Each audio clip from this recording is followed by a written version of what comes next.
very powerful thing, which is used even when people are ill.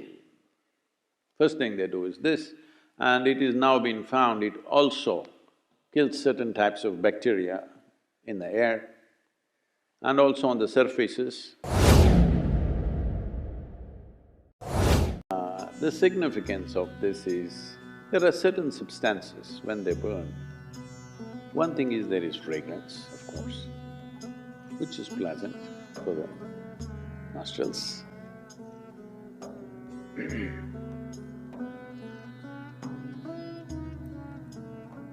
And incense burning is about the atmosphere, not about you.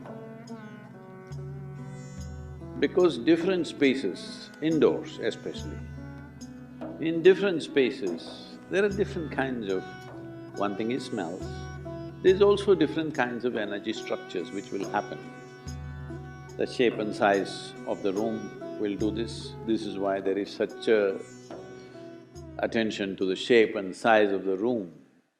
In Indian culture, there is a whole attention to the shape and size of the room in which you live, because the shape and size of the room in some way, if it is not heavily ventilated, when I say heavily ventilated, from both sides two walls are open and it's happening, then it feels almost like outdoor.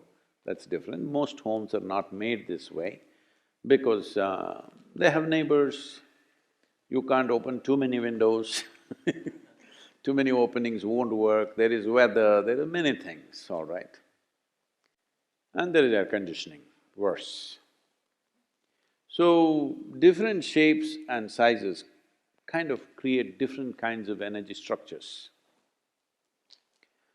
These energy structures can, if they become very strong, can determine your psychological and emotional state,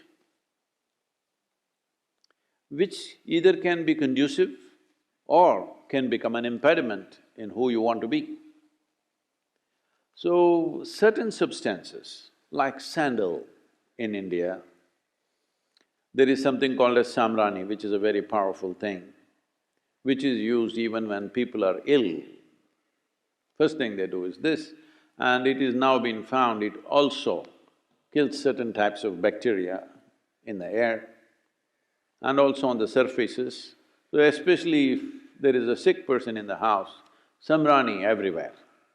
If they want to do some auspicious event, samrani all over the place. It's a certain kind of resin which as a tree drips. Well, in this pursuit of samrani, you will see in the forest there are massive trees.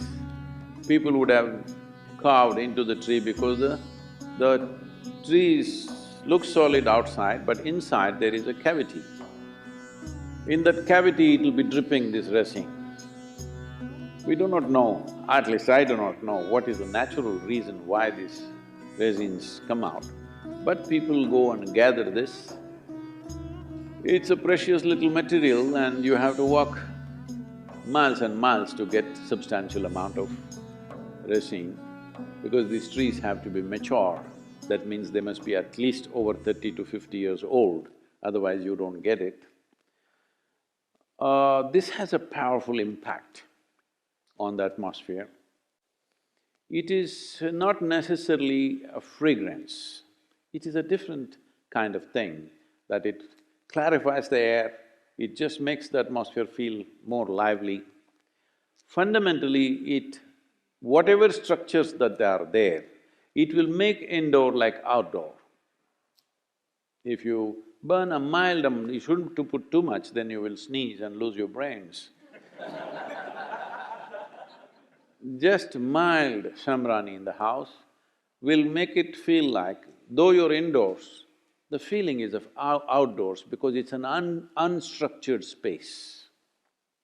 Especially if death happens in the family, samrani is burnt for up to 11 to 12 days because they want to clear that air completely.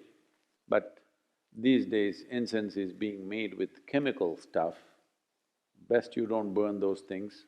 It's very, very important before you have enough chemical thing happening on the street, in the industry, in the factory floor that you may be working, wherever there's enough chemicals floating around, at least within your house, do not burn chemically made incense, because I think that is almost 70% or 80% of what's available in the market today is chemical. You must take it out before you burn it. It's very, very important because within the closed enclosures, if you burn chemicals, well, the negative impact of that is very, very big. So it must be natural resin or certain other oils, essential oils and things which can make a difference. A mild difference, if you need that kind of a difference, it helps definitely.